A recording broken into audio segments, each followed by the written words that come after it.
Ya estamos entonces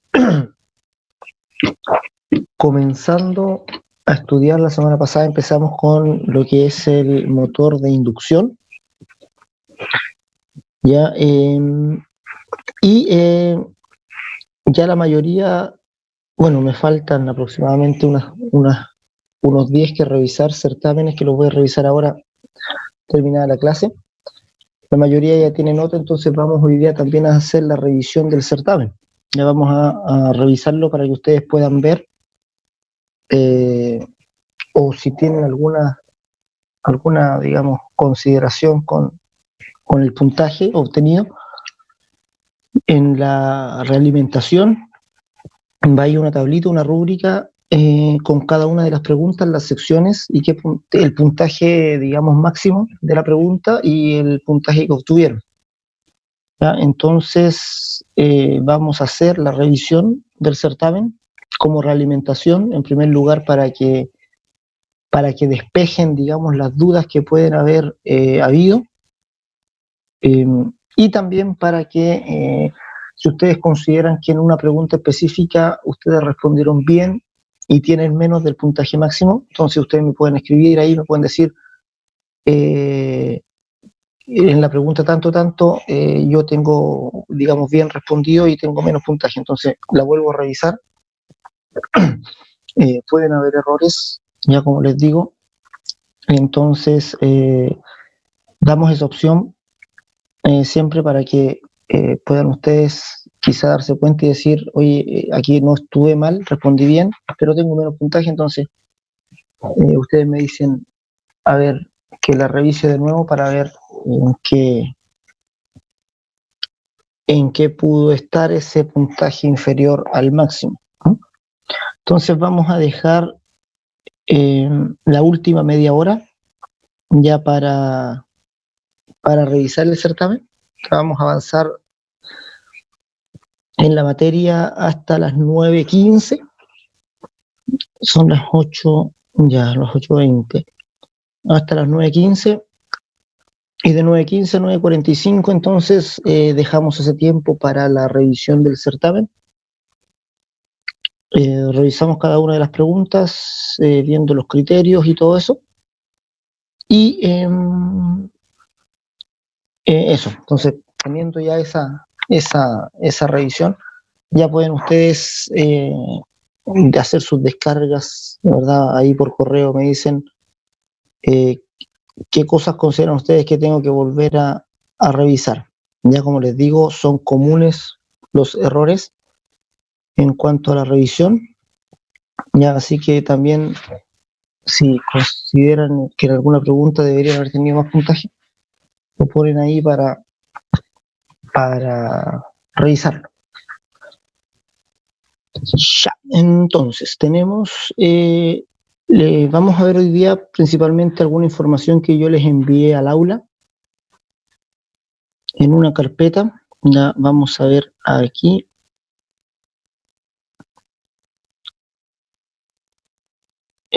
Aquí estamos en lo que es aula. En la sección aquí está toda la sección de transformador, fue la unidad anterior. Tenemos esta unidad nueva, que se llama unidad 3, el motor de inducción,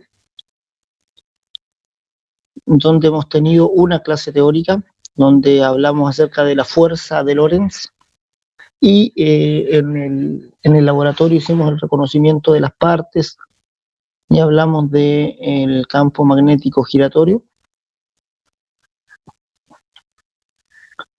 Y hay una carpeta aquí adicional que dice información motor de inducción. Ya sea información es importante que la miren, que la revisen, la vamos a ver entre todos aquí también, para ver de qué se trata. La mayor parte de esta información tiene relación con la placa de datos del motor, ya con la información de placa de datos.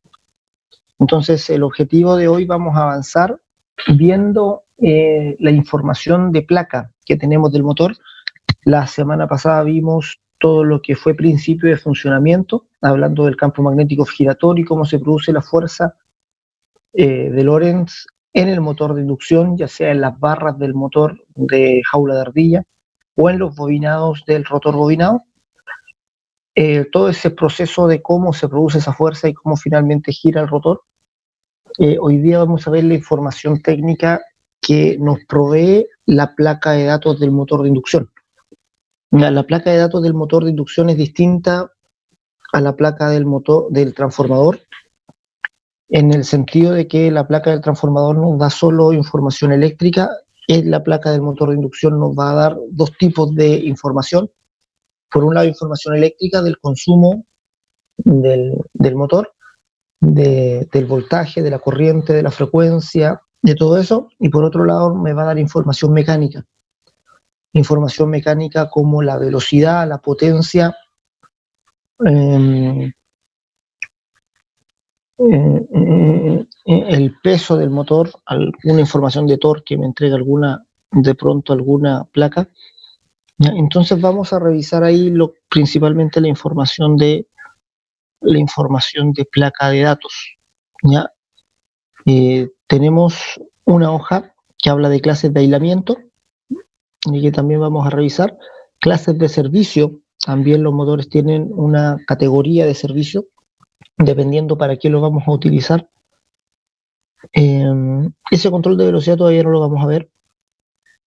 Índice de protección, ya que es dos números, digamos, dos dígitos que me indican qué tan buena es la protección del motor ante el agua y ante el polvo. La letra de código también, que me da información sobre el nivel de corriente de partida del motor. Y las clases también de motores según la clasificación NEMA. Vamos a ir entonces a esta información donde dice placa de datos. Esa vamos a abrir y vamos a compartir aquí.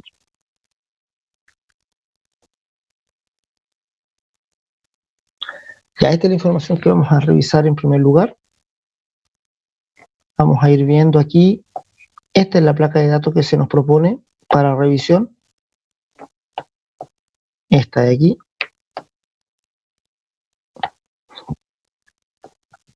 Y si ustedes se fijan, tenemos esa placa de datos.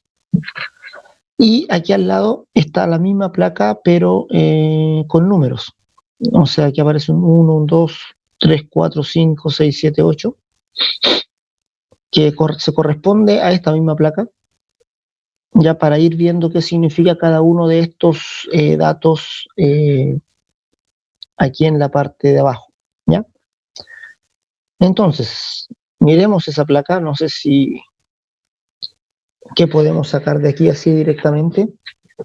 Dice en primer lugar aquí arriba el nombre del fabricante, después el tipo, 1LS366. Ese 3 con ese símbolo me indica que es un motor trifásico, la cantidad de fases del motor. Y aquí me dice que es una máquina, ¿verdad?, que va a funcionar como motor. Ya la mayoría de las máquinas eléctricas son máquinas reversibles. Ya vimos en el transformador que podíamos usar el transformador, el primario como el secundario o el secundario como el primario, indistintamente. La mayoría de las máquinas eléctricas también rotativas pueden usarse como motor o como generador. Por tanto, ese trifásico que es vamos viéndolo acá, a ver. Ya, fabricante, emblema de la empresa, número 2, tipo, denominación del modelo o número de lista, es ese numerito que va ahí en el número 2. El número 3 dice tipo de corriente, dice G para continua, E monofásica y D trifásica. Aquí me dice directamente, me aparece aquí el símbolo de trifásico. 4, tipo de funcionamiento, como generador o como motor, para qué está diseñado. Y NR NR me dice número de fabricación o de serie.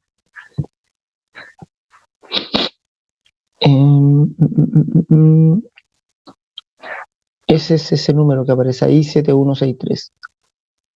Luego tenemos esa expresión que aparece un triángulo y luego me dice 380B, que corresponde al número 6 y 7 aquí, y significa, dice, tipo de conexión del devanado del estator en triángulo o en estrella, y la tensión nominal. O sea, esta placa me está diciendo que el motor lo tengo que conectar en triángulo para una tensión de 380. Ya aquí tengo que revisar junto con esta placa la caja de bornes del motor, porque puede ser que la caja de bornes del motor tenga solo 3 terminales. Ya, en ese sentido, si solo trae 3 terminales para los bobinados del estator, quiere decir que el motor ya viene conectado en triángulo internamente y que no puedo hacer otra conexión, ¿verdad? Que no puedo hacer un cambio de conexión. Si por el contrario tengo 6 terminales en la caja de bornes, eso quiere decir que el fabricante me está diciendo conéctate en triángulo en 380, pero también yo tendría la opción ya de conectarme, de hacer una conexión estrella para un voltaje más elevado. O sea, si yo multiplico 380 por raíz de 3, me va a dar otro voltaje, ya al cual yo también puedo, con ese voltaje puedo alimentar también el motor conectándolo en estrella. Y ahí tendría 2 opciones de voltaje. La mayoría de las placas de motor ya me da las 2 opciones. Ya me dice triángulo / estrella, y me da los 2 voltajes o las 2 opciones de voltaje. Ya me dice 380 / y el voltaje más alto, que es el voltaje para estrella. Acá al lado del voltaje aparece la corriente. Aquí me dice 23A, que corresponde a 23 amperes. Número 6 dice, número 8 dice intensidad nominal. O sea, esa es la corriente que va a circular a plena carga. Ya, ojo, ajustemos los conocimientos, que ahí hubo también un error bien común en la prueba, en la primera evaluación. En la última pregunta, que era la conexión trifásica, yo les preguntaba ahí qué corriente van a medir los instrumentos para un transformador de 10 kVA. La carga era de 8 kVA. Entonces, yo les pregunté, la segunda pregunta de esa, la letra B, digamos, de esa pregunta decía qué esperarían ustedes medir en esos instrumentos. ¿Ya? Y varios me calcularon la corriente nominal. Pero la corriente nominal es la máxima corriente que la máquina puede soportar. O sea, es una información que me da el fabricante. Ya me dice, esta es la corriente nominal, o sea, es la corriente que va a consumir la máquina, o la corriente que va a circular cuando la máquina esté funcionando al 100%. Y en este caso del motor, cuando tenga toda la potencia, o sea, esos 11 kilowatts que aparecen ahí en placa de datos, cuando realmente tiene esos 11 kilowatts en el eje, ya porque esto es potencia útil, en ese momento van a circular 23 amperes.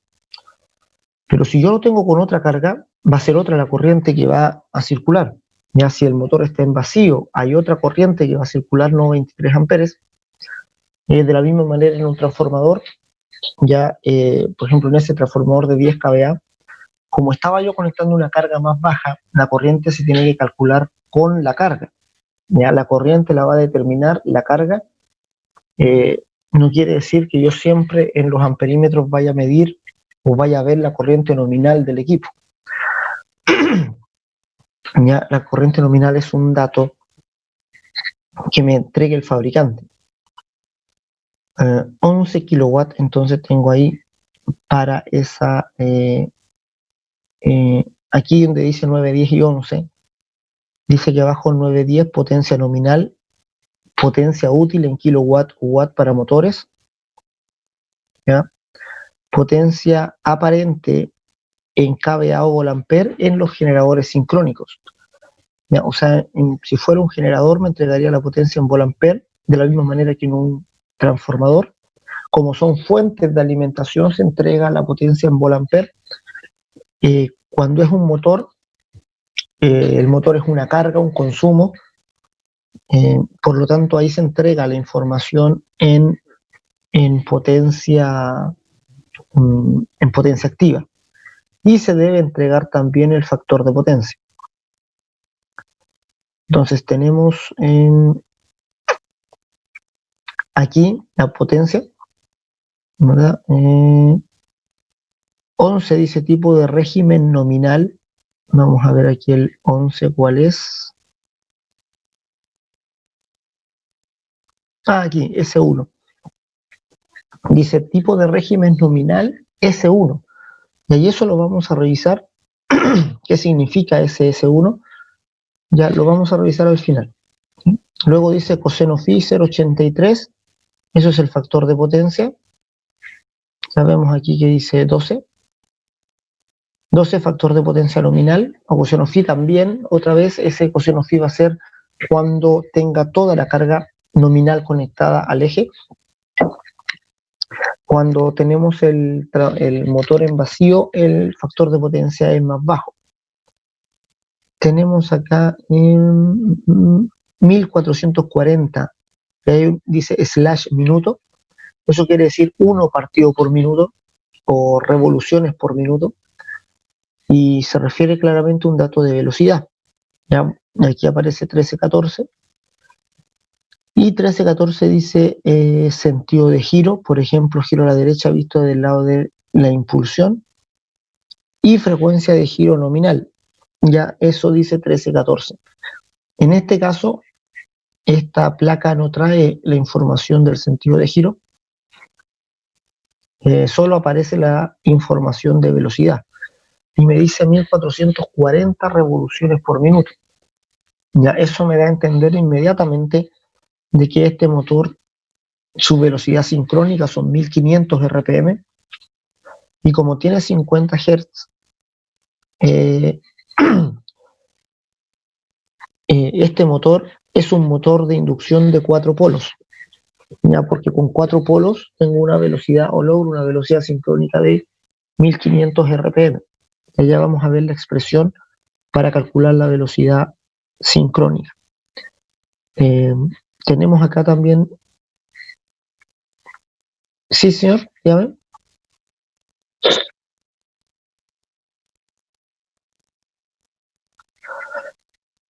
Si no aparece la dirección, generalmente no va a aparecer, si no aparece, digamos, explícitamente en la placa, hay una, digamos, una norma común que te dice que cuando tú estás entrando con frecuencia, con secuencia positiva al motor, es decir, entras por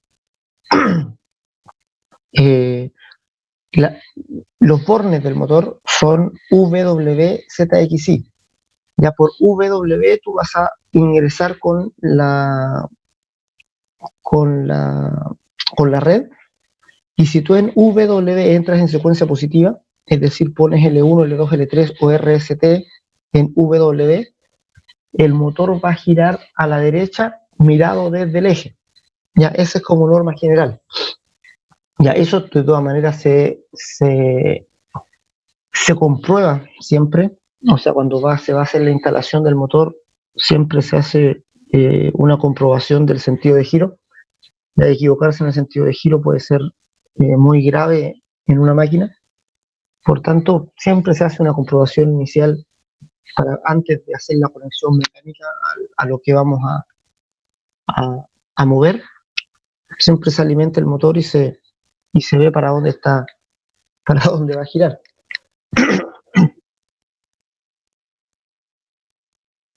Sí.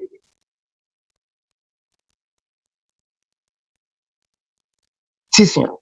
Depende de la secuencia de la alimentación.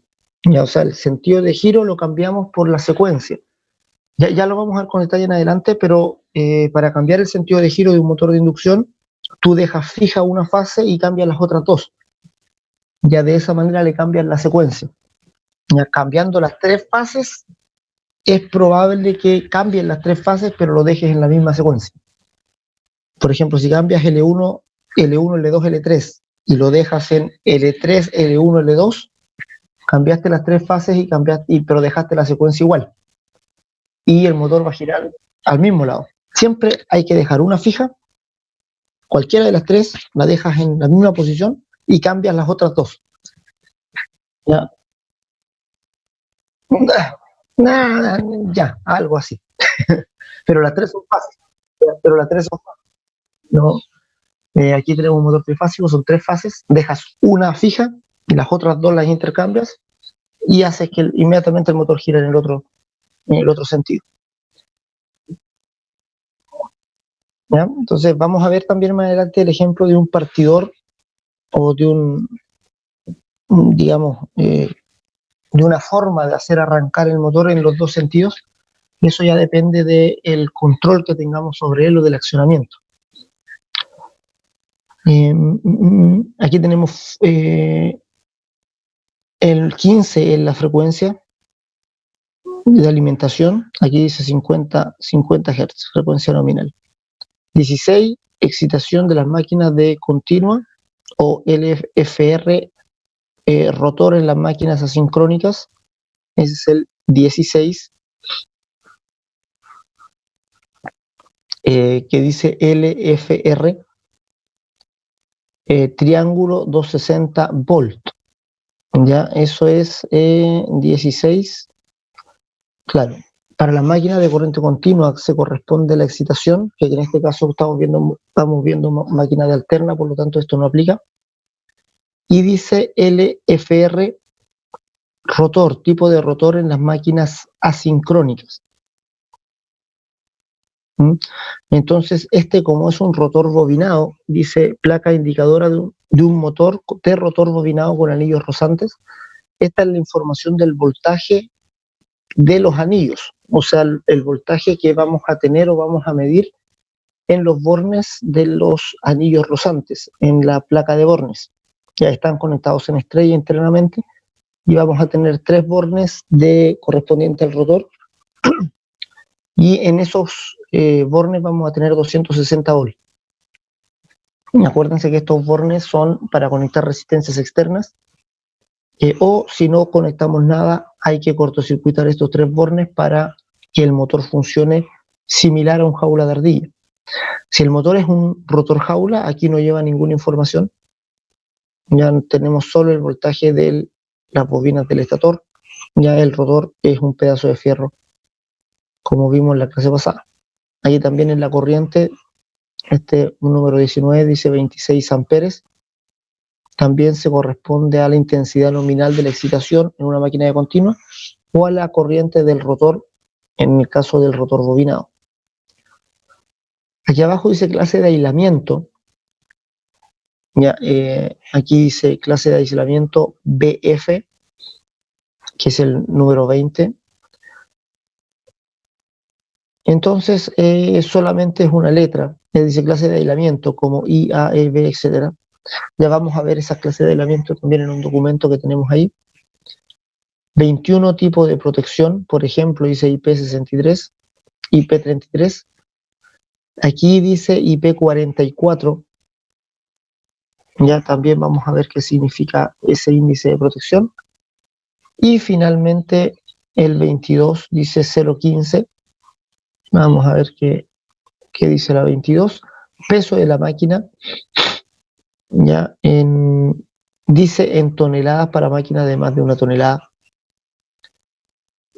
O en kilogramos para máquinas de menor peso. Aquí dice 0,15 toneladas, es decir, 150 kilos es lo que pesa esta máquina. Y aquí abajo 23 es la norma de fabricación. 23 dice notas adicionales, por ejemplo, norma BD aplicada, tipo de refrigeración, etc. Entonces, esos son algunos de los datos que podrían aparecer. Aquí no aparece, por ejemplo, datos de letra de código, como lo vimos como también lo vamos a revisar.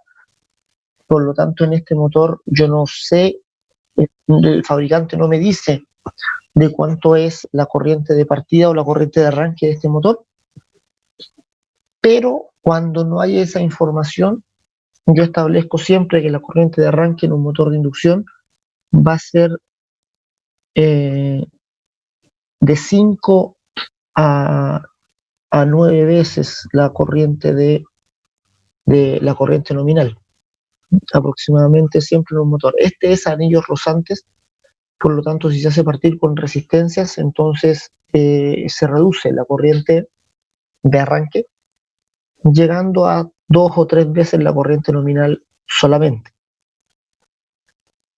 Vamos a partir por la velocidad. Ya vamos a ver primero la velocidad nominal, luego la categoría de utilización, S1, S2, S3. Luego vamos a ver detalle de la IP, del índice de protección, y después de la letra de código. Ya vamos a ir en ese orden. El voltaje y el tipo de conexión, ya no sé si lo revisamos bien. La semana pasada vimos cuando conectábamos en estrella y cuando conectábamos en triángulo. Ahí no estoy seguro si lo revisamos o no. De todas maneras, cuando veamos los ejercicios vamos a verlo con claridad. Con respecto a la corriente, ya vamos a ver la primera expresión, ya que vamos a tener, o que vamos a mirar acá, ya que es la expresión de la velocidad, de la velocidad sincrónica. Recuerden ustedes que vamos a tener dos tipos de velocidades. Ya, la primera es la velocidad sincrónica, que es la velocidad del campo magnético, y la otra es la velocidad misma del rotor. Ya, siempre la velocidad del rotor va a ir por debajo de la velocidad sincrónica, ya va a ser menor a la velocidad sincrónica. Entonces vamos a tener aquí que la velocidad sincrónica, que vamos a llamarle n sub s, esa es la velocidad sincrónica, va a depender de dos factores solamente.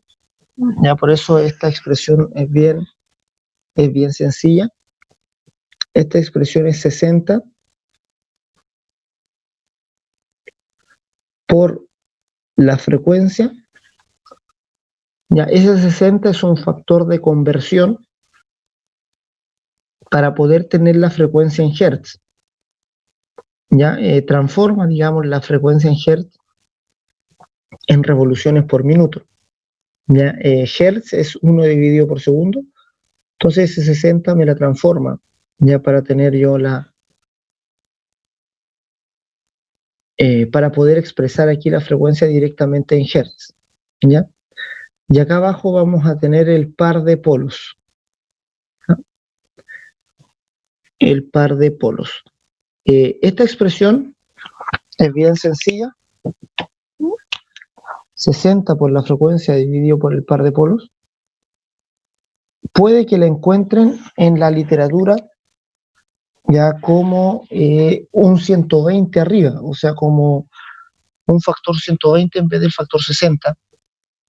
¿Ya? Pero en el denominador no va a decir par de polos, sino que va a decir directamente los polos. O sea, esta expresión puede ser 60 por la frecuencia dividida por el par de polos, o puede ser 120 por frecuencia dividido por los polos totales, digamos. Cualquiera de las dos fórmulas sirve. La única variable aquí es la frecuencia, que se expresa en Hertz. Ya, se tiene que expresar en Hertz para la fórmula. Entonces, ¿qué tenemos aquí? Que según esto, la velocidad sincrónica va a depender de la frecuencia y de los polos de la máquina. Los polos de la máquina no puede ser cualquier número. Ya siempre son números pares.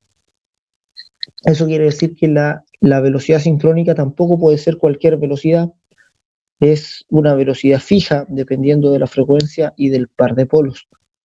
Ya, si nosotros para 50 Hz, o sea, vamos a hablar para 50 Hz, aquí en Chile la mayoría de las redes eléctricas de distribución son de 50 Hz, al contrario de las redes eléctricas en Estados Unidos, por ejemplo, que son de 60. Ahí las velocidades nominales típicas de los motores son diferentes, pero para 50 Hz ya vamos a hacer aquí una pequeña tabla. Por ejemplo, para dos polos, ¿cuál sería la velocidad sincrónica? ¿Cuál sería la velocidad sincrónica para dos polos? Si tenemos 50 Hz, entonces sería, vamos a ver la calculadora acá. No tengo una calculadora a mano, voy a usar la de la misma del computador. En el numerador nos quedaría 60 por 50, que nos daría 3000. Esta expresión de aquí arriba nos daría 3000, dividida por el par de polos.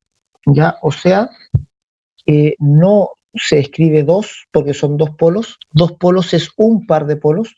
Por tanto, la expresión me queda para dos polos. Para dos polos me queda 60 por 50 dividido por un par de polos. Eso es 3000 partido por 1. Por lo tanto, me queda 3000 revoluciones por minuto. Aquí la NS está expresada en revoluciones por minuto. Entonces, para dos polos tengo 3000 RPM.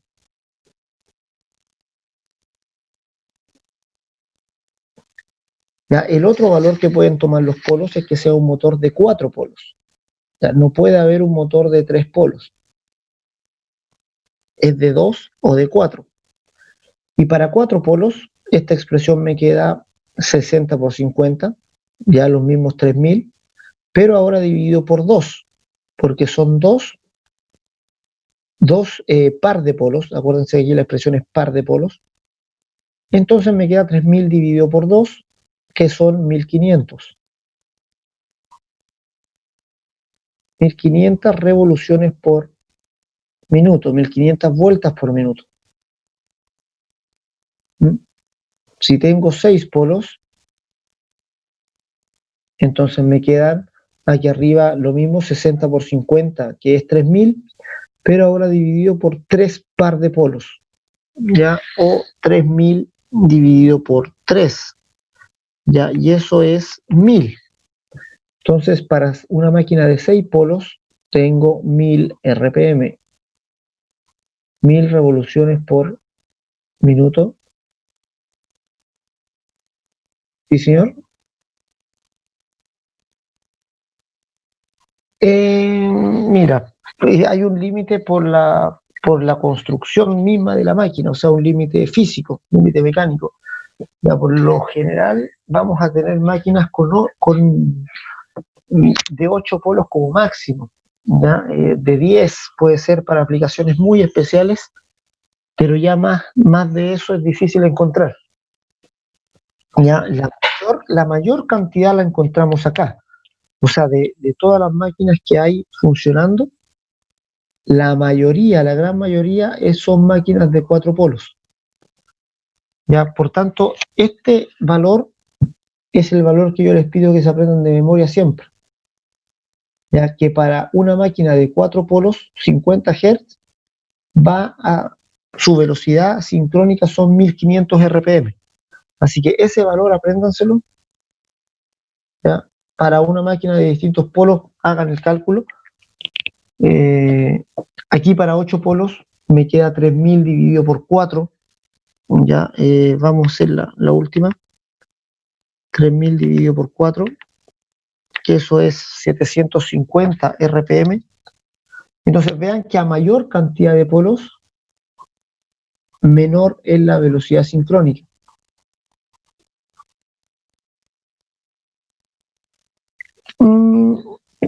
Mira, más polos significa que el campo magnético giratorio se crea con más bobinas, o sea, con más secciones de bobinas. ¿Ya? Entonces son más campos magnéticos acoplados y eso hace que la velocidad del campo magnético sea más lento. Ya no es un asunto de esfuerzo, ya no es un asunto de potencia, ya es solo un asunto de velocidad, de acoplamiento.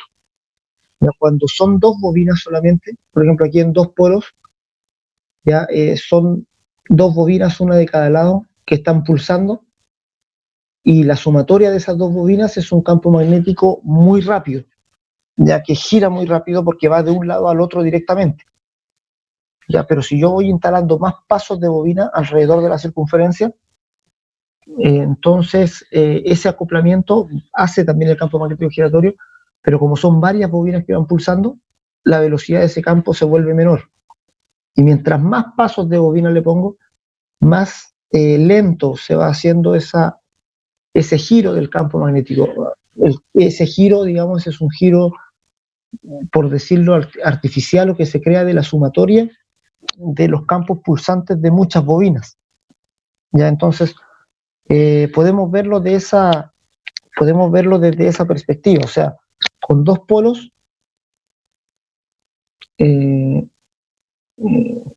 va a tener un par de polos, digamos, entonces quiere decir que aquí tengo una bobina, aquí tengo otra, y aquí tengo la tercera. O sea, esto sería un motor digamos, sin polos, no están repetidas las bobinas a lo largo de la circunferencia, y aquí directamente de esta bobina se pasa a esa y a esa de inmediato, por tanto la velocidad del campo magnético es alta. Y así yo vuelvo a repetir esta bobina otra vez acá, esta otra vez ahí y esta otra vez acá, son más series de bobinas, por lo tanto el máximo se encuentra aquí, luego acá, y mientras más bobinas pongo, lógicamente se va haciendo más lento ese campo magnético giratorio. No, claro, una cosa así, o sea, se va el acoplamiento de una bobina a otra ya es a la misma velocidad, pero al haber más bobinas, como tú dices, que es como más largo el camino que tiene que seguir, pero también el giro del motor es más suave.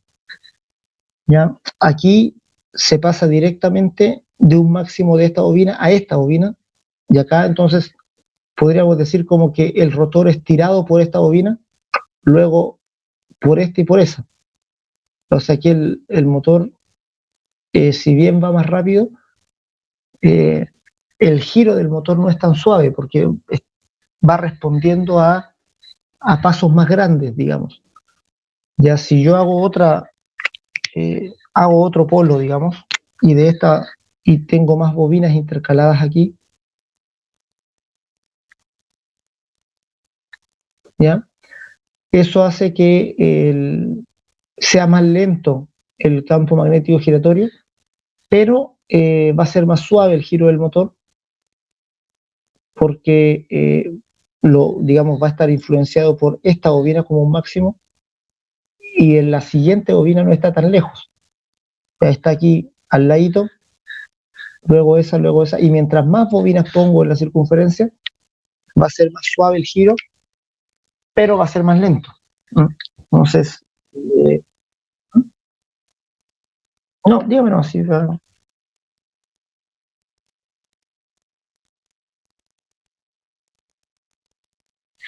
Sí, pues, o sea, si es mientras más grande, digamos, más robusto, para más potencia es el motor, va a ser la vibración, digamos, más potente. Un motor chiquitito, la vibración no es importante, digámoslo así. O sea, tú lo instalas con un par de pernos ahí, no te hace problema. ya, pero motores ya un poco más grandes, la vibración, incluso hay un estudio de vibración que se les hace a los motores grandes, como una prueba, digamos. Ya, o sea, los motores, para que ustedes tengan ya una visión general, tienen mediciones eléctricas que hacer, o sea, ustedes como eléctricos o como, digamos, profesionales del área eléctrica, van a hacerle las mediciones eléctricas, van a ir con un multímetro y les van a hacer mediciones de voltaje y de corriente al motor, pero hay otros profesionales que le hacen otro tipo de pruebas al motor, por ejemplo, pruebas de vibración, ya que en algunas aplicaciones se vuelve muy importante. En ASMAR, por ejemplo, cuando se construyen los buques, la prueba de vibración es muy relevante, ya que ahí va un mecánico con con unos sensores que instala en la carcasa del motor, en distintos puntos de la carcasa del motor, y se hace un análisis de vibraciones. Entonces, también como tú dices, las máquinas de más polos tienen la ventaja de que producen menos vibración, pero producen menos velocidad. Y ahí es donde se juega la ingeniería para decir cuál es la solución más adecuada, digamos. En general, el motor que mejor da resultado, digámoslo así, o que más se usa es el motor de 4 polos. El motor de 4 polos es muy difundido, lo vamos a encontrar en muchas empresas. El motor de 6 polos es menos usado y el de 8 menos todavía. Ya de 2 polos también casi no hay. Ya, la máquina de 4 polos entonces es la más usada, por eso apréndanse este dato de memoria, 1500 RPM. Ya, a 50 Hz, 4 polos, 1500 RPM, esa es la velocidad más usada. Esta es, acuérdense, la velocidad sincrónica. Ya no es la velocidad del rotor. La velocidad del rotor va a ser menos que esta. ¿Ya? Y va a ser, digamos, la velocidad del rotor va a depender de la carga. Ya, eso ténganlo presente, la velocidad del rotor depende de la carga. Y vamos a ver una segunda expresión, ya que también es bien simple, que es la expresión del deslizamiento. Vamos a escribir aquí.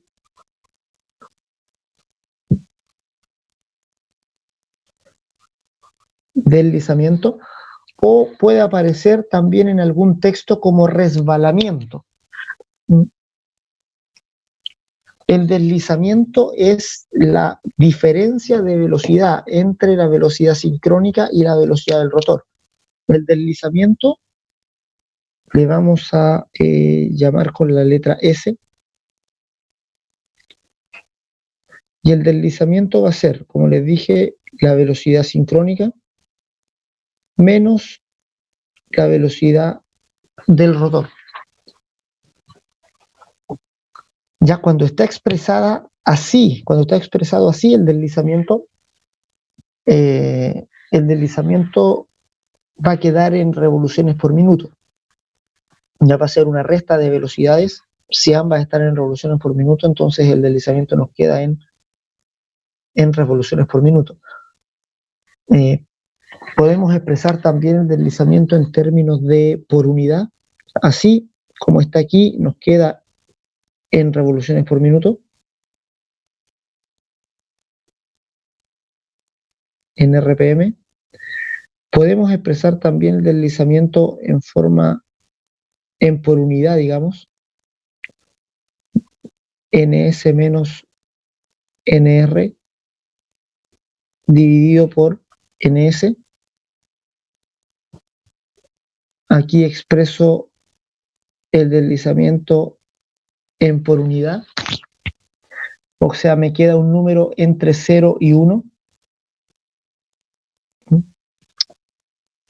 siendo 0, digamos, cuando ns es igual a nr, y siendo 1 cuando nr, o la velocidad del rotor, es 0. O sea, cuando la velocidad del rotor es igual a 0, Ya me queda solo ns dividido por ns, y me queda que el deslizamiento es igual a 1. Entonces el deslizamiento va a ser 1 en el arranque, y el deslizamiento va a ser 0 cuando estas dos velocidades sean iguales. Ya, esto es una forma bien común de expresar el deslizamiento como por unidad, ¿ya? Como un valor entre 0 y 1.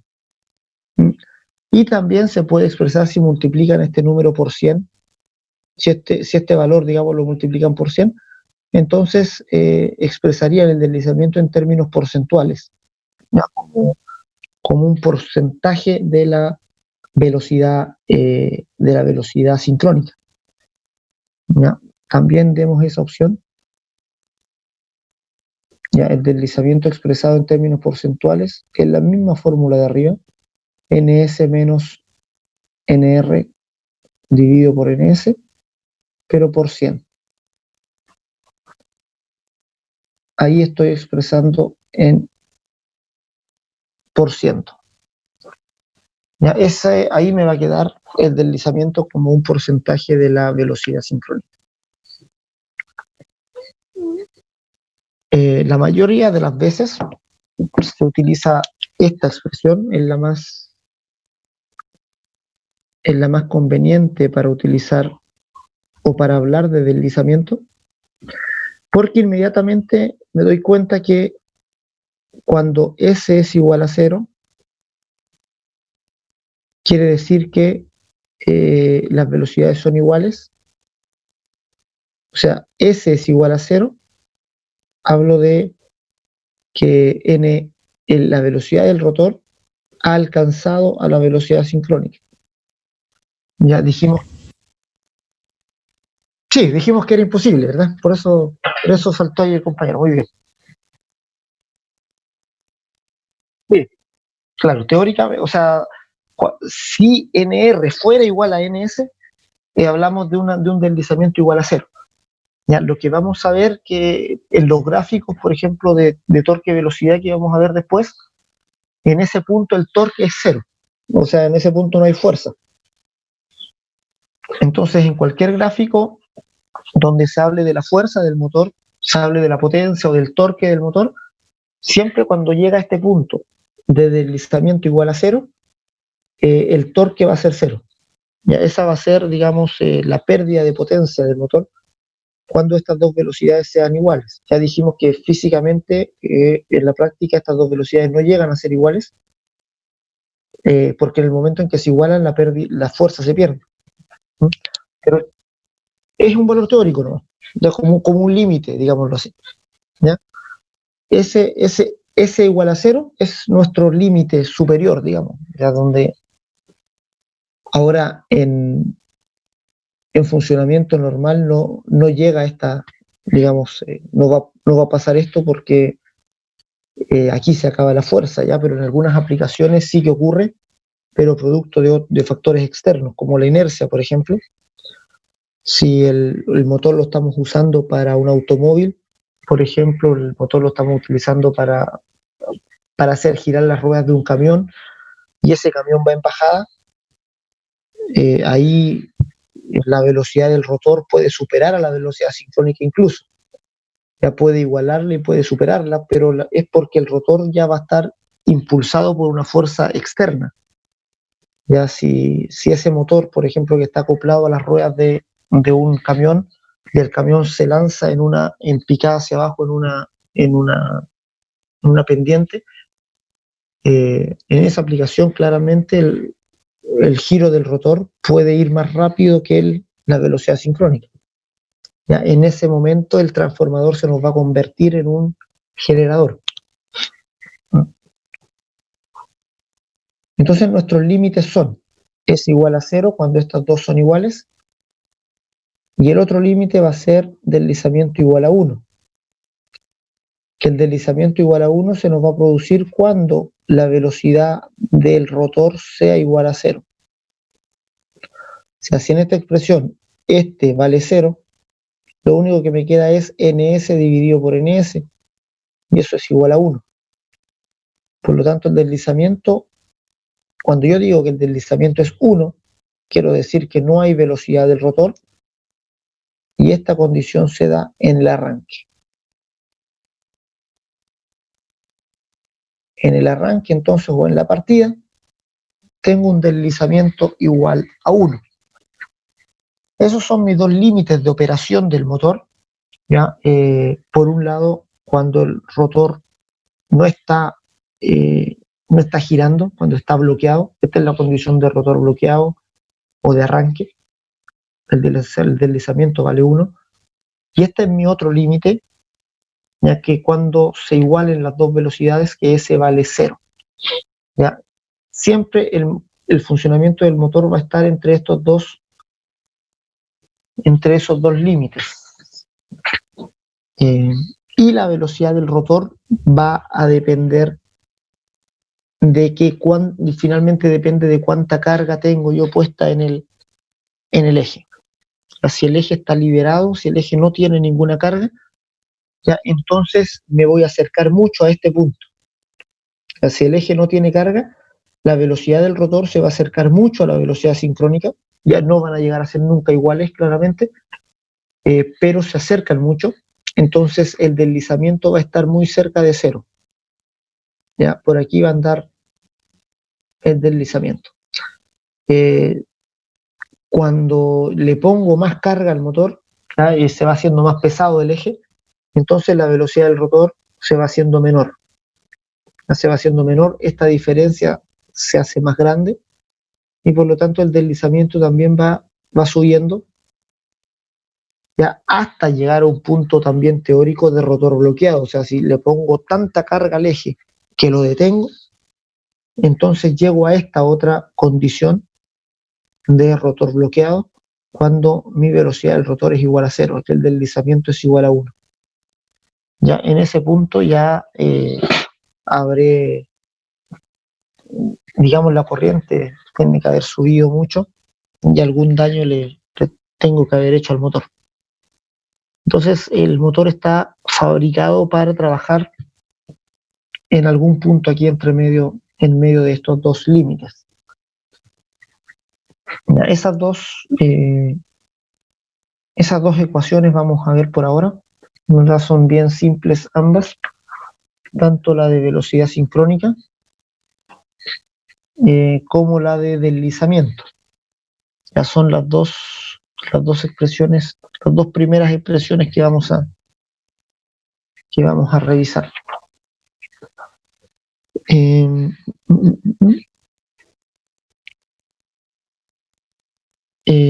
Hablemos de la de la corriente arranque, ya vamos a ver más adelante. Vamos a ver aquí otros elementos que tenemos en esta carpeta. Ya, clases de aislamiento. Aquí es también esa hoja que dejamos ahí.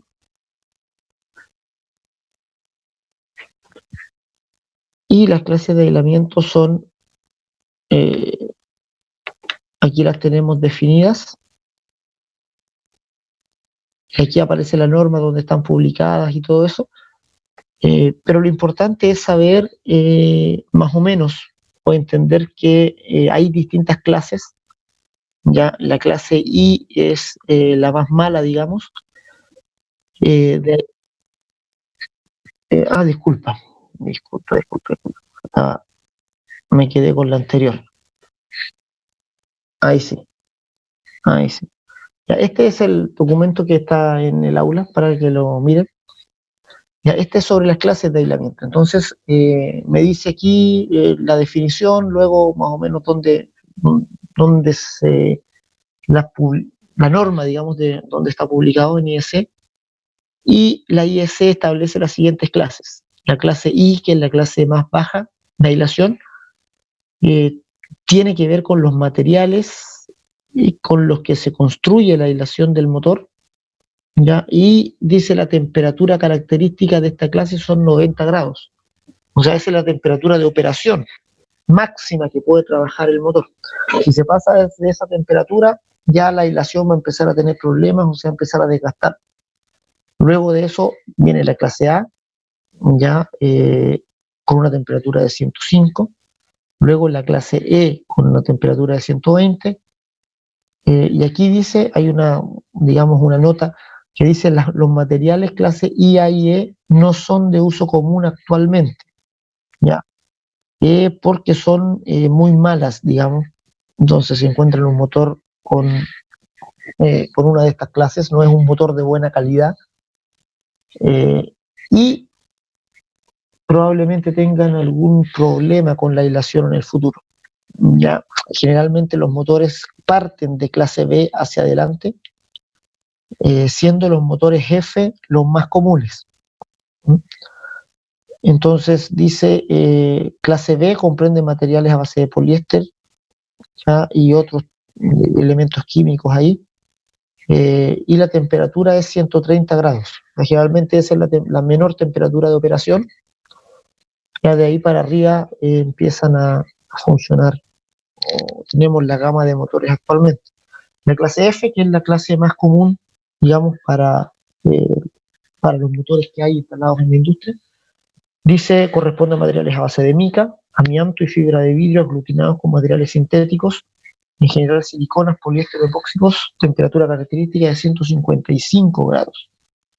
La clase H es una clase ya superior de aislamiento. Por lo general la clase H la tenemos en lugares donde el motor va a estar expuesto a altas temperaturas, ya dentro de procesos de fabricación, digamos, donde la temperatura ambiente es alta, o también se utiliza en lugares donde hay aire salino, cerca del mar, donde el motor de pronto va a estar expuesto a este aire salino, que es aire corrosivo. Ahí generalmente también se escoge un motor clase H. ¿Verdad? Cabe decir, o es lógico, que la clase H es mucho más cara que la clase F. O sea, si ustedes están viendo un motor, comprar un motor clase H les va a salir más caro que comprar un clase F, o más caro que comprar una clase B. ¿Sí, señor?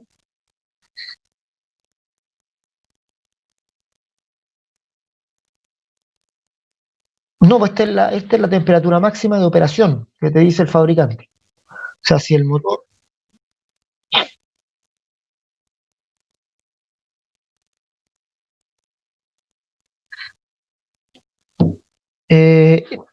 Mira, si el motor es clase F, por ejemplo, la temperatura de operación puede llegar a 155 grados sin problema.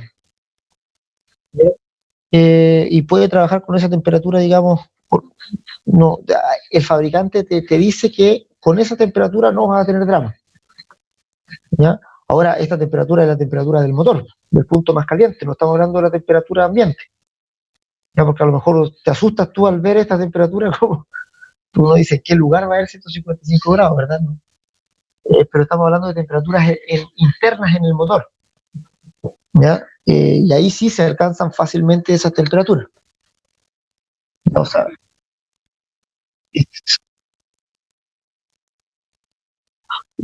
no, pues los motores, la carcasa va directo al ambiente. Entonces, cuando tú trabajas, por ejemplo, en una caldera, donde la temperatura ambiente es alta, ya estamos hablando de sobre 40 grados, 50 grados. Si la temperatura ambiente son 50 grados, por ejemplo, ya que es alta temperatura, o sea, es un ambiente donde tú no puedes estar trabajando ahí continuamente, son ambientes de paso, con poca ventilación, como es típico en las calderas, por ejemplo, en los hornos. Entonces, claro, ahí de todas maneras el motor va a alcanzar una temperatura de funcionamiento de más de 120 grados. Ya eso lo mides con una pistola de temperatura. Ya estas pistolas láser ya no son las mismas con las que se miden las temperaturas para los humanos, digamos, no son temperaturas de uso médico. Con esas pistolas de temperaturas uno mide la temperatura de la carcasa del motor, de los devanados, y en un ambiente, por ejemplo, de 50 grados, es muy común en los bobinados encontrar temperaturas de 120, 130 grados. Ya eso es normal. Por eso la clase F sirve por lo general para todas esas aplicaciones. Ya llega a una temperatura máxima de 155. Pero cuando, para asegurarte, digamos, que la hilación no va a fallar, muchas veces cuando la aplicación es media compleja, ya de alta temperatura, como te dije, o aire corrosivo, se escoge una hilación clase H. En los buques, por lo general, también todos los motores que se establecen para una embarcación son motores clase H, que si bien son más caros, la hilación es mucho mejor, tanto así que puede llegar el motor a funcionar en 180 grados sin ningún problema. Y la clase C, que ya es una clase superior, también es difícil verla. Yo por lo menos nunca he visto una máquina clase C, donde se incluye vidrio, cerámica y cuarzo. ¿Ya? Y ahí vamos a tener, o puede soportar esa máquina, temperaturas superiores a 180 grados. ¿Ya? Pero es muy difícil ver una máquina de esto. Por lo general las máquinas funcionan entre estas dos clases, F y H. Ya son las más comunes. Y acá tenemos una mostrando lo que es la elevación de temperatura, 40 grados la temperatura ambiente, considerando la temperatura ambiente de 40 grados. Tenemos aquí una elevación sobre elevación media, dice, y aquí incremento al punto más caliente. Entonces en la clase F, por ejemplo, tenemos 140 grados y llegando a 155 en el punto más caliente. O sea, estos 155 grados que aparecen aquí en la clase F ya no son 155 grados en toda la carcasa del motor, sino que es lo que soportaría la hilación en el punto más caliente. Eso es con respecto a las clases de aislamiento, ya de las máquinas en general. Ya esto no es solo de los motores.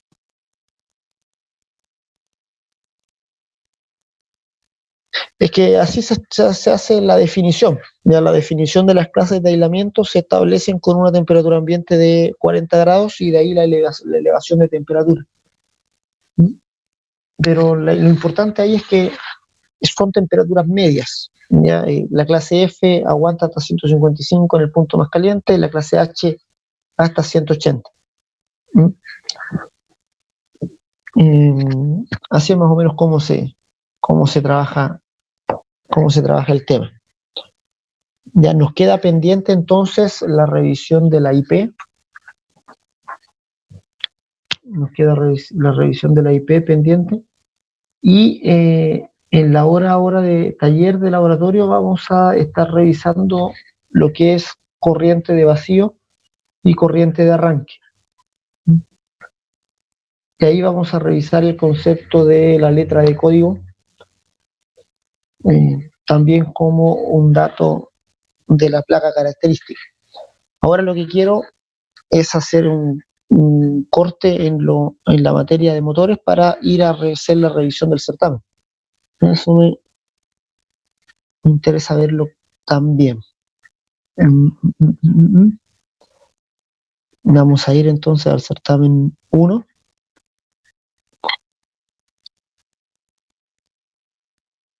Y vamos a ver cómo... acá.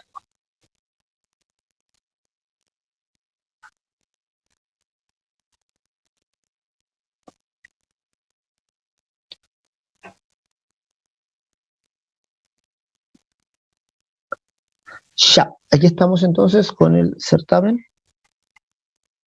Hagamos una revisadita rápida. Las primeras dos preguntas la mayoría la tuvo buena, ya, aunque hay un punto de preocupación aquí. Dice, ¿qué representan los puntos 1 y 2 marcados en la figura?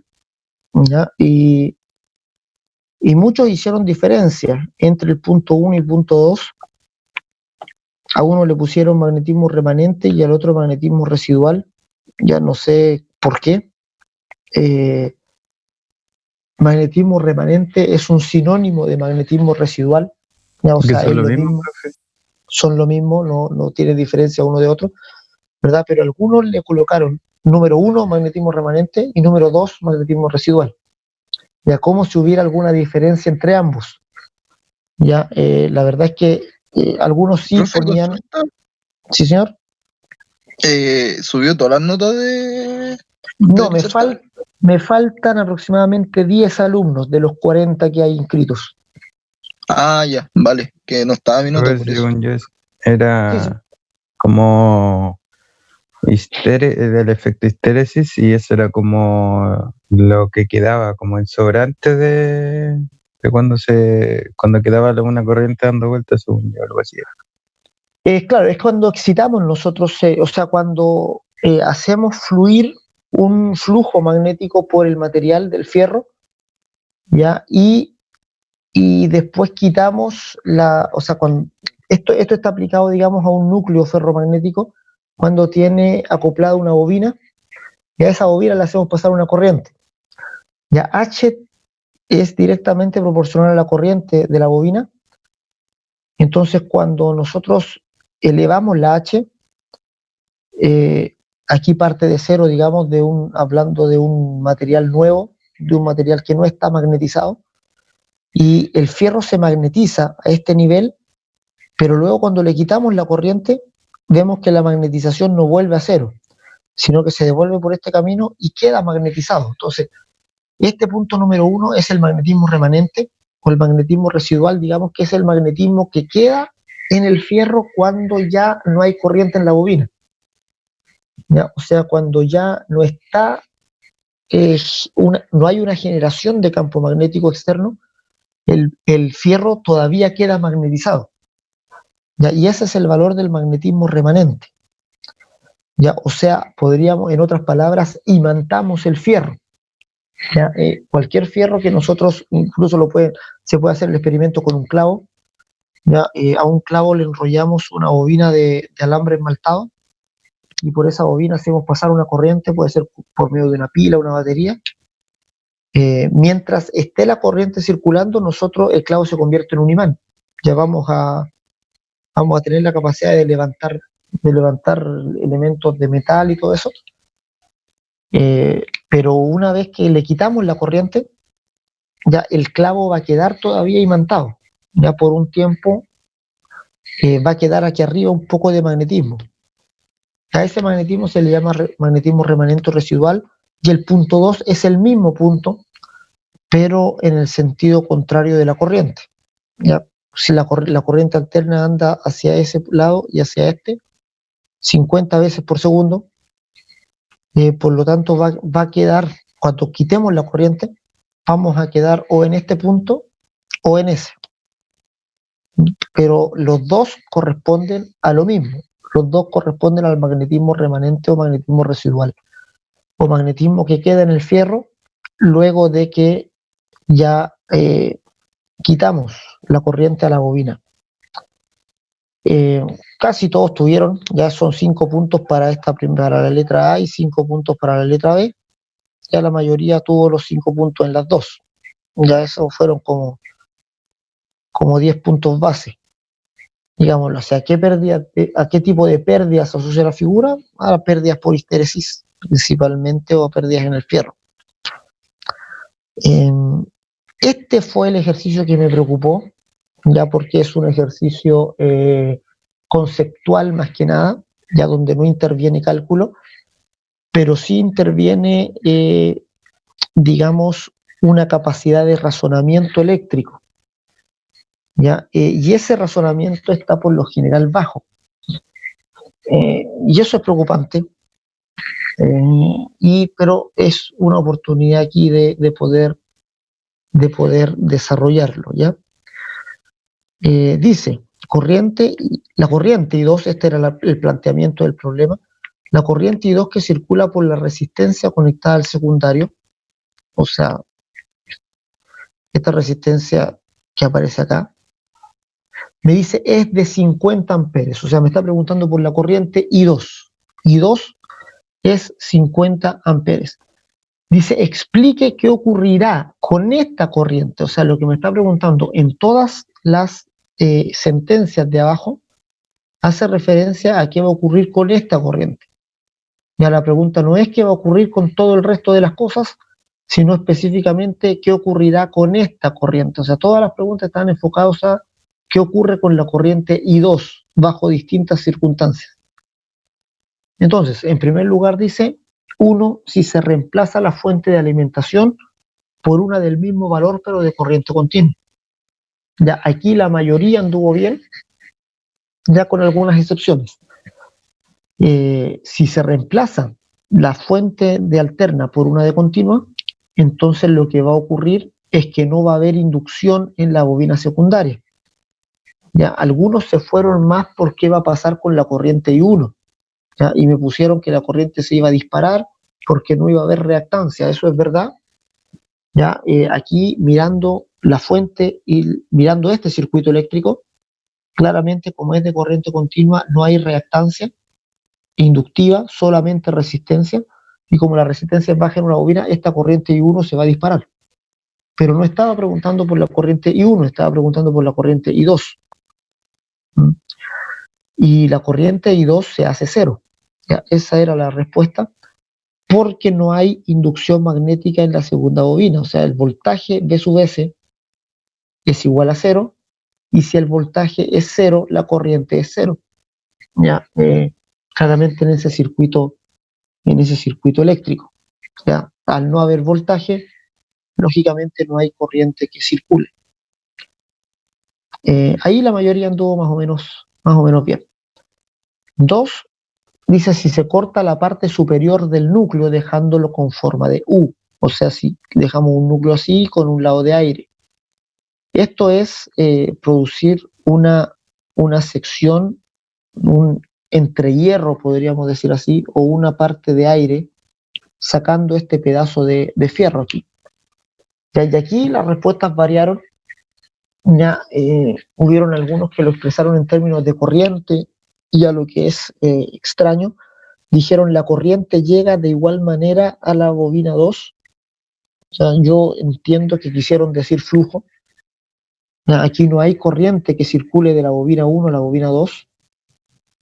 A lo mejor fue un asunto del lenguaje nomás, falta del lenguaje correcto, ¿ya? Pero claramente no hay corriente, aquí no hay corriente que circule de la bobina 1 a la bobina 2, corriente como flujo de electrones, ya no hay electrones movilizándose de una bobina a otra.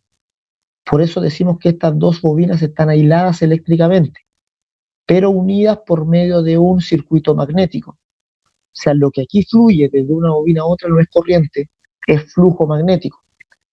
¿Ya? Y la resistencia al flujo magnético se llama reluctancia. Por lo tanto, lo que tenemos aquí es un aumento en la reluctancia del circuito magnético. Ese sería como el lenguaje correcto. ¿Ya? Al sacar un pedazo de fierro del núcleo, tenemos un aumento de reluctancia en el circuito magnético, y eso hace que el flujo sea más débil en esta bobina. ¿Ya? De todas maneras vamos a tener flujo. O sea, esta bobina, el flujo de dispersión va a ser más alto, por lo tanto el flujo aprovechado por esta bobina va a ser menor. ¿Ya? Al ser el flujo más débil en esta bobina, el voltaje inducido también va a ser más débil.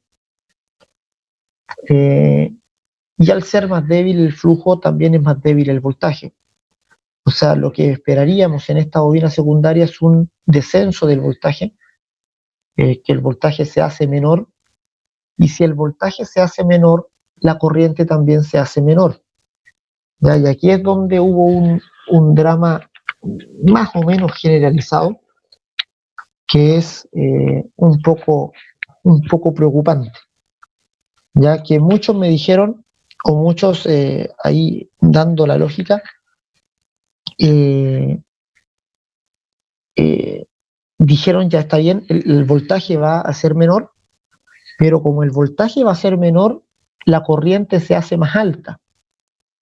¿Ya? Y esa lógica está errada, que es la misma lógica que usaron para la pregunta 3.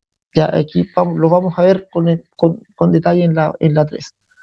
Ya, en la 2, entonces, era que iba a aumentar la reluctancia del circuito magnético, por tanto iba a haber una disminución de voltaje en la bobina 2, que el voltaje inducido se iba a hacer más pequeño, y como iba a haber menos voltaje, también va a haber menos corriente circulando por el circuito eléctrico. En la pregunta 3 dice si se aumenta el número de vueltas N2 al doble. O sea, si N2 mantenemos lo mismo, como está, y N2 le damos el doble de vueltas, la mayoría estuvo bien en el primer razonamiento, o sea, es decir, que aumenta al doble el voltaje.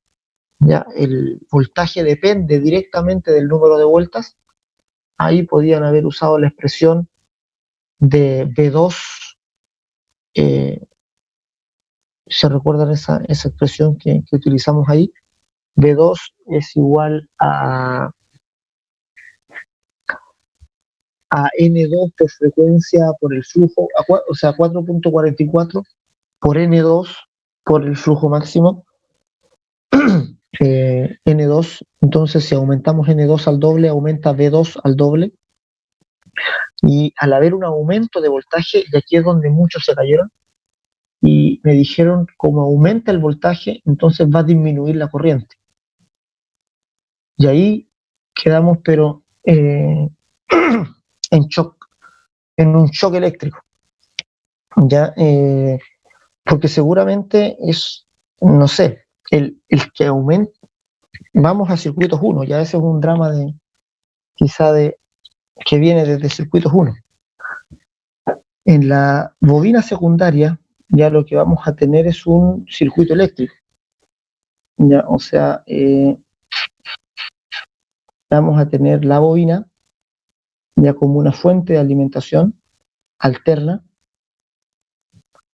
Y cuando ustedes tienen una fuente de alimentación alterna con una bobina, o sea, con una carga, puede ser una resistencia o cualquier tipo de carga que tengan acá, si este voltaje aumenta, claramente la corriente por el circuito va a crecer. Ya la ley de Ohm dice que esta corriente, es igual al voltaje dividido por la impedancia del circuito. Esta es la ley de Ohm que gobierna el circuito eléctrico. Entonces hubieron muchos de que me dijeron que el voltaje, al aumentar el número de vueltas al doble, aumenta el voltaje, pero disminuye la corriente. Ya, y ahí el viejito Ohm se revuelca en su tumba, pero más o menos infiero el por qué me dijeron eso, ¿ya? Porque traían la lógica de la distribución de potencia en un transformador. Ya, pero esto es lo que quiero que entiendan bien. Ya, en un transformador, ya, si entendemos el transformador como este cuadrado café que tenemos aquí abajo, ¿ya? En un transformador lo que tenemos es transferencia de potencia. O sea, tenemos una potencia de entrada, una potencia entrando a la máquina y una potencia saliendo de la máquina. Y una potencia de salida. Y lo que tenemos aquí es una transformación de voltaje. O sea, si este es un transformador reductor, acá tenemos un voltaje alto en la entrada, y aquí en la salida tenemos un voltaje pequeñito. Y claramente la potencia que entra es igual a la potencia que sale de la máquina. Aquí estamos hablando de esta máquina que produce la transformación del voltaje. Entonces, para que se mantenga la potencia, para que la potencia que entra sea igual a la que salga, o sea, vamos a despreciar las pérdidas que se producen aquí en la transformación. Ya las pérdidas son bien bajas, ¿ya? Y no es el punto, entonces vamos a despreciar las pérdidas. Vamos a decir, este transformador es un transformador ideal, no hay pérdidas. En este sentido, si no hay pérdidas, entonces la potencia que entra es igual o debería ser igual a la potencia de salida, pero con voltajes distintos. O sea, aquí el voltaje es grande y aquí el voltaje es pequeñito. Por tanto, para compensar y ahí las potencias sean iguales, claramente aquí la corriente, ya en el lado de alta tensión tiene que ser pequeñita y la corriente en el lado de baja tensión tiene que ser grande. Ya, en ese sentido, decimos que si el voltaje baja aquí en el secundario, entonces la corriente aumenta para que se mantenga la misma potencia en la entrada, aquí en la entrada, que en la salida. ¿Ya? Eso tiene que quedar bien entendido. Es en el caso de la transformación en un transformador. ¿Ya? Pero claramente eso de que si el voltaje disminuye, la corriente aumenta, claramente no se aplica a un circuito eléctrico.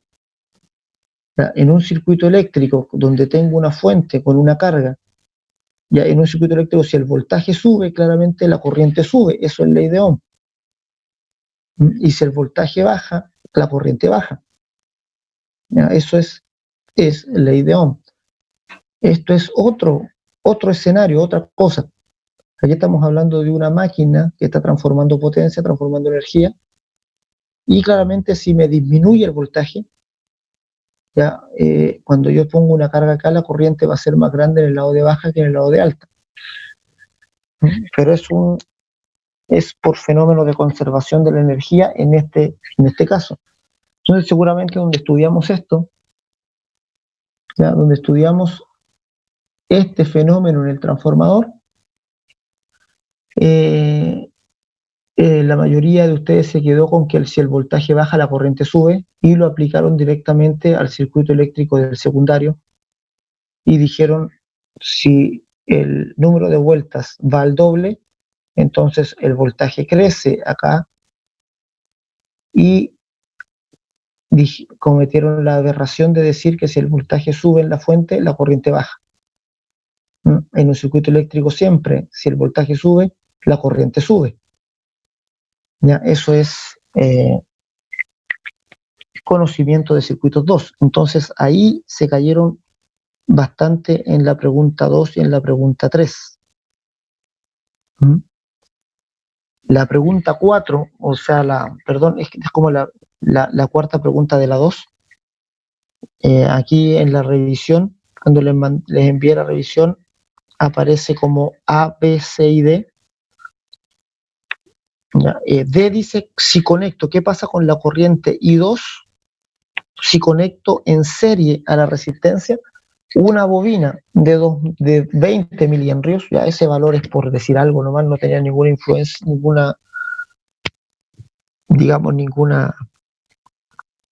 valor, porque no podíamos hacer ningún cálculo, no sabíamos de cuánto la resistencia, pero sí instalamos aquí en serie una bobina. Ya, eso es lo que me estaba preguntando. Y si instalamos en serie, ya aquí si instalamos en serie una bobina, ya ahí estamos mirando la bobina, ¿qué pasa en el circuito eléctrico del secundario? ¿Ya? En el circuito eléctrico del secundario, si aumenta el voltaje al doble, con la letra C, ya la respuesta era que crece la corriente al doble también. Ahora en la letra D me dice qué ocurre con esta corriente I2 si añado en serie a la resistencia una bobina. ¿Ya? Entonces, ¿qué ocurre? ¿Qué pasa cuando hay dos elementos en serie? Que su Z se suma. O sea, aquí tengo una R y aquí tengo una XL, y como están en serie se van a sumar, la impedancia va a crecer, R más XL, se va a hacer más grande la impedancia del circuito total, y al crecer la impedancia va a disminuir la corriente. Entonces, la letra D de aquí de la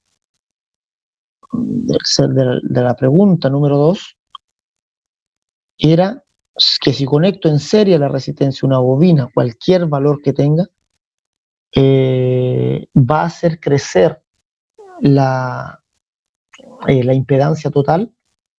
Por lo tanto, al crecer la impedancia disminuye la corriente, ya también por ley de Ohm. Ya, ahora, si yo hubiera puesto aquí que conecto en serie la resistencia, en paralelo a la resistencia una bobina de 20 miliamperes, ya, si conecto algo en paralelo, disminuyo la impedancia total.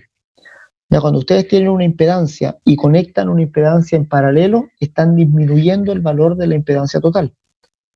Ya, eso también lo tienen que tener bien claro. Ya, si ustedes tienen una resistencia, por ejemplo, y conectan otra resistencia en serie, siempre esa resistencia va a aumentar. Pero cuando ustedes tienen una resistencia y conectan una resistencia en paralelo, la resistencia total de las dos va a disminuir. En este caso era en serie, por lo tanto, cualquier cosa que conecten en serie a la resistencia va a hacer aumentar la impedancia, y si aumenta la impedancia del circuito, siempre la corriente va a ser menor. Eso era entonces la respuesta para la 4, o para la letra D de la 2. Pasamos a la pregunta 3. No sé si hay consultas con eso.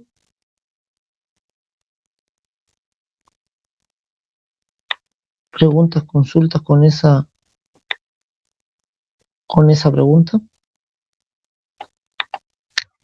Aquí la 3, pregunta 3 dice si tiene un transformador de 1000 a 120 para 50 Hz. Y la letra A decía si se alimenta el lado de alta con 500 volts, ¿qué voltaje espero medir en el secundario en condición de vacío? Y aquí la mayoría anduvo bien también, es una pregunta bien lógica, ¿verdad? Si en vez de los 1000 nominales pongo 500, claramente al otro lado, en vez de 120, espero 60. Así que la respuesta aquí a la letra A eran 60 volts. Ahí la mayoría anduvo bien. Ya, donde no anduvieron bien es en la letra B, donde dice, en la misma condición anterior, se conecta al secundario una carga con un factor de potencia 0,6 inductivo. Ya, la mayoría me respondió que se mantenía el mismo voltaje, pero cambiaba la corriente. Eso sería correcto si el transformador fuera un transformador ideal. Ya, pero nosotros vimos un fenómeno que ocurría en el transformador con la carga, y ese fenómeno le llamamos regulación de tensión. Ya, lo vimos mediante, o lo analizamos mediante unos diagramas fasoriales. Ya, y en eso, la conclusión que obtuvimos de los diagramas fasoriales, vean ahí la parte de regulación de tensión, es que cuando conectamos una carga resistiva o inductiva, el voltaje en el secundario disminuye. Y cuando conectamos una carga capacitiva, el voltaje en el secundario aumenta y se hace más grande. Ya, en este caso, ya dice en la misma condición anterior, aquí en la letra A está en condición de vacío, o sea, no hay ninguna carga conectada, por eso hay 60 volts. Pero en la misma condición anterior, ahora conectamos una carga bien inductiva, por lo tanto, la respuesta tendría que ser que por el efecto, por fenómeno de regulación de tensión, el voltaje va a ser menor a 60 volts. Ya no podemos saber cuánto menor, eso depende de... Y dijimos que no se podía calcular, pero era menor, ¿ya? Menor a 60. Eso era la respuesta en la letra B, ya que medía si es que manejaban el concepto de regulación de tensión. ¿Ya? Y pocos, digamos, tuvieron bien esa pregunta. Esta pregunta costaba 30 puntos, por lo tanto se dividía en 15 y 15, letra A y letra B. La pregunta 4 tenía aquí esto que era casi un regalo porque lo habíamos hecho en clase, o lo habíamos desarrollado en una clase de laboratorio, con la diferencia que los valores eran un poco distintos, ¿ya? Pero lo único que cambiaban eran los valores de los voltajes. Las bobinas eran las mismas. Entonces, en la conexión la mayoría anduvo bien, ya conectaron bien la fuente y conectaron bien la carga, para hacer bien la conexión había que considerar la dirección del flujo, ¿ya? Y el sentido de las corrientes en cada una de las bobinas. Habían 10 puntos por la conexión, hay 10 puntos por la conexión de las bobinas, tanto de la alta como la de baja, y los otros 10 puntos eran por la letra B. Perdón, la letra A llevaba 10 puntos, la letra A son las conexiones, y la letra B y la letra C 5 puntos cada una. Ya la letra B es de qué potencia mínima debía ser el transformador. Ya teníamos el dato de potencia en kilowatt y de factor de potencia en la carga. Entonces solamente teníamos que despejar aquí y calcular la potencia aparente en la carga. O sea, tenemos la potencia activa aquí de 1000 watts y un factor de potencia de 0,7. Lo único que había que hacer era manejar estos dos valores y sacar la S. Ya tenemos que el factor de potencia es P partido por S. Despejábamos S y nos quedaba la potencia dividido por el factor de potencia. Y eso daba como 1400, parece. 1400 watts o 1.4 kilowatts. Eso era la letra B. Y la letra C, que me daba una relación entre bobina 2. Me decía si el devanado de 110 tiene 120 vueltas, ¿cuántas vueltas deberá tener el de 150? Ya ahí había que hacer una relación directa solamente, ¿verdad? Regla de 3 simples, porque es proporcional el número de vueltas al voltaje. Ya algunos dividieron acá, hicieron la división de 110 dividido por 120 y calcularon cuánto voltaje tenía cada vuelta, y luego multiplicaron ese valor por 150 y obtuvieron el número de vueltas. Ya, y también la mayoría anduvo bien. Y la última pregunta, la número 5, también hablaba de una conexión trifásica, de una fuente y una carga. Aquí también la mayoría anduvo bien en la conexión. Conectaron en estrella el primario, porque aquí tenemos 380 y aquí 220, no podíamos conectar en triángulo. Entonces hacíamos la conexión estrella en el lado primario, y aquí en el secundario la tensión coincidía de una bobina con la carga, por lo tanto aquí era una conexión triángulo hacia la carga. Como les digo, la mayoría anduvo bien en la conexión. Donde se cayeron varios fue en la segunda, y aquí la conexión llevaba 10 puntos y las corrientes en primario y secundario llevaban 5 puntos cada una. La corriente primario 5 y la corriente secundario 5.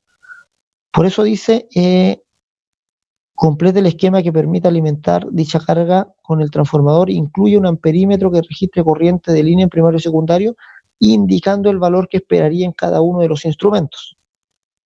O sea, tenían que indicar qué valor esperaría medir aquí y acá con esta carga.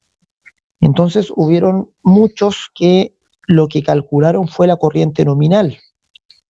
Ya con la potencia del transformador y el voltaje, calcularon la corriente nominal y me dejaron expresada la corriente nominal, pero no se estaba preguntando la corriente nominal, sino qué corriente se esperaría medir en el amperímetro que conectaron acá. Y esa corriente no se obtenía calculando la corriente nominal, sino que se obtenía con la carga. Ya con los datos de la carga, 8 kilowatts 0,93, y el voltaje, ¿verdad?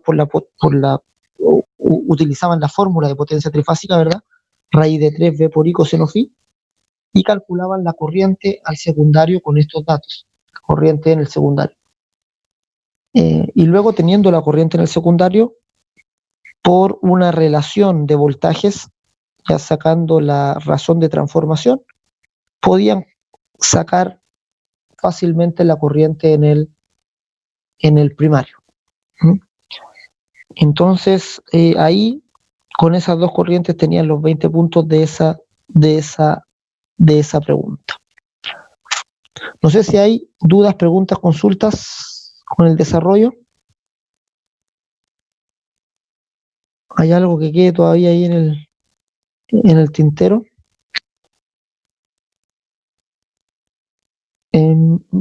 De todas maneras, denle una vuelta al certamen, ya, revísenlo, y si todavía queda alguna duda con la respuesta, háganla, me la hacen ahí al correo, ya, o si no, esperan la clase y la hacen durante la clase, ya no hay problema con eso.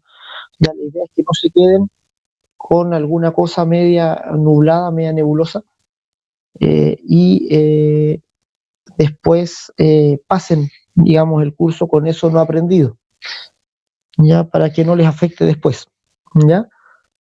Entonces, aquí hay todo un repaso que estamos haciendo también, afirmando lo de circuitos 2, para que el conocimiento se vaya formando de la mejor forma posible, ¿ya? Así que eso, principalmente a esta pregunta, la 2, traten de entender bien la respuesta en cada una, ya, porque son preguntas, digamos, de teoría, de conceptos de circuitos eléctricos y circuitos magnéticos. Y eso tiene que estar claro digamos, tiene que haber claridad en eso. Ya en el mundo profesional, si no recordamos la fórmula, no es tan grave, ya, porque las fórmulas van a estar disponibles, buscamos en Google y ahí están. Pero si no tenemos claros los conceptos básicos, digamos, de electricidad y magnetismo, estamos perdidos. Ya ahí, aunque tengamos la fórmula, no la vamos a saber usar y vamos a guatear de todas maneras. Ya, muchachos, entonces, eso. ¿Profe? Sí, señor. Entonces la mayoría de las personas tiene sus notas en el aula, ¿o no? Sí, la mayoría tiene las notas ya en el aula y tiene también un cuadrito ahí con qué puntaje obtuvo en cada una de las preguntas. Ya. ¿Ya? ¿Su nombre entonces? ¿Su nombre cuál es? Ya, déjeme ahí para revisar. ¿Dónde dejó la nota en calificaciones o no, profe? Sí, señor. Ustedes van ahí a la misma aula. Donde entregaron la cuestión, abajo sale el comentario, ahí sale. Claro, ahí aparece la calificación y en los comentarios aparece la tablita. ¿Sí, señor? Profe, ¿y los que no tienen nota hoy día va a estar revisado, no? Sí, hoy día va a estar revisado, sí. Vale. Ya me faltan, creo que quedaron 12 alumnos por revisar. Y eso los termino de revisar hoy día. Entonces ahí ustedes me hacen los comentarios y todo lo demás ahí por correo. A don David lo voy a revisar ahí también. Ya, muchachos, ya lo otro que me preocupó, digamos, por ustedes mismos, es que hay muchas preguntas que se repiten textualmente, ya, lo cual no es natural que suceda, ya, y indica que hay paso de información. Ya a mí no me preocupa que haya copia, digamos, siempre que sepan copiar bien. La preocupación principal que me da es que algunos no saben copiar bien, ¿ya? Y al no saber copiar bien, están dando indicios de que están copiando sin entender lo que están copiando, ¿ya? Y eso es preocupante por ustedes, ¿ya? Entonces, el llamado es que a los que estén solamente trasvasijando información para obtener una nota, que ese camino es peligroso, ¿ya? Y es peligroso porque ustedes están en los cursos para aprender, digamos, y para aplicar ese aprendizaje después en el mundo laboral.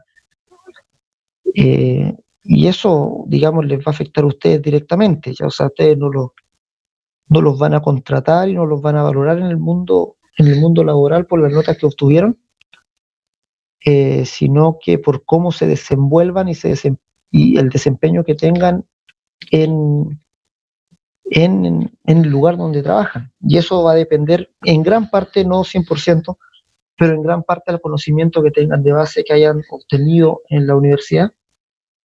Y si ustedes se dedicaron a trasvasijar información a los certámenes, digamos, sin entender la materia, eso va a ser perjudicial para ustedes en primer lugar. Así que eso es lo que me preocupa. Ya con Profe, es que algunos. al final uno ¿Ya? se engaña porque uno está pagando la universidad, entonces uno paga por aprender, pues entonces Claro, ahí queda la decisión de cada uno. claro, ese es el llamado, digamos, finalmente que les hago, que es un llamado a la responsabilidad personal, ya porque uno se da cuenta, uno como profe ya tiene años de enseñar, entonces yo me doy cuenta quiénes están haciendo eso, pero no es yo no me considero engañado yo, para nada, no, yo sé que cada uno toma sus decisiones, que en esta modalidad incluso es más fácil hacerlo, más fácil pedirle ahí a la paletía a un compañero que me preste o que me envíe la información y yo la copio, pero los perjudicados son ustedes mismos.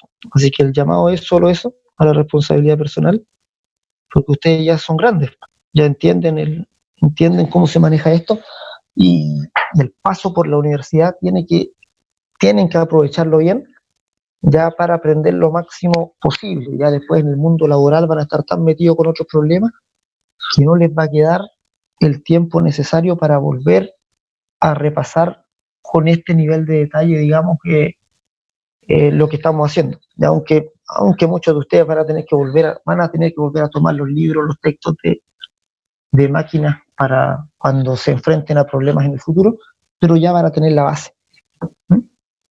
Así que eso, muchachos, nos vemos entonces en la hora práctica para seguir viendo lo del motor. Ya cualquier cosa ahí que tengan sobre la evaluación, me escriben ahí en el correo y revisamos. ¿Estamos? ¿Estamos, muchachos? Yo, profe. Cuídense. Nos vemos entonces con el paralelo 1 a las 10:45. Chao, chao, nos vemos.